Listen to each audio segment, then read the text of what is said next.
स्वारगेट अत्याचार प्रकरणामधील आरोपी दत्तात्रय गाडे फरार असून पोलिसांची पथकं त्याच्या मागावर आहेत। तर आरोपी गाडेकडून तरुणीवर 2 वेळा अत्याचार केल्याचा वैद्यकीय अहवाल आहे।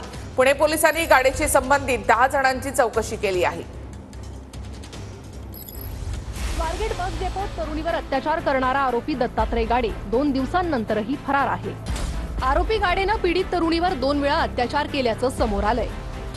आरोपी गाडे हा मूळचा शिरूर तालुक्यातील गुणाट या गावचा रहिवासी आहे। स्वारगेट बस स्थानकात अत्याचार केल्यानंतर आरोपी थेट स्वतःच्या घरी गेला होता।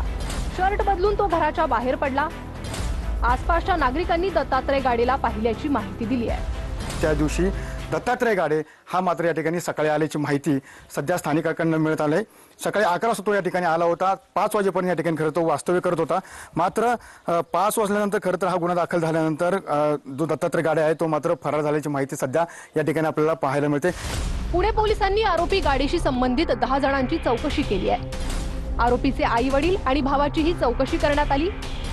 तर आरोपीनं परिवारातील सदस्यांना किंवा मित्रांना संपर्क केला का याचा तपास सुरू आहे।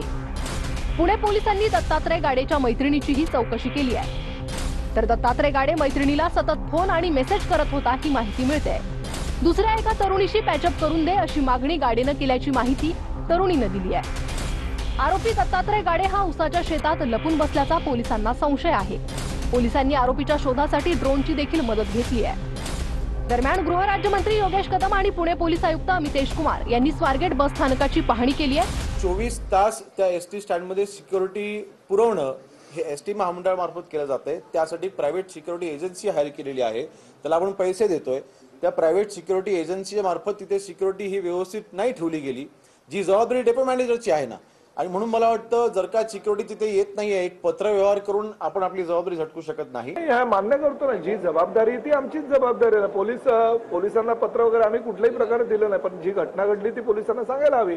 आणि शेवटी जबाबदारी आम्ही झटकतच नाही। कसं आहे की शेवटी आमच्या डेपोमध्ये जर कुठली घटना घडली तर ही जबाबदारी परिवहन विभागामध्ये असलेल्या बस डेपोमध्ये घडलेली आहे। त्यामुळे त्याची वस्तुस्थितीची माहिती आणि पुरावे गोळा करून पोलिसांना देणं हे आमचं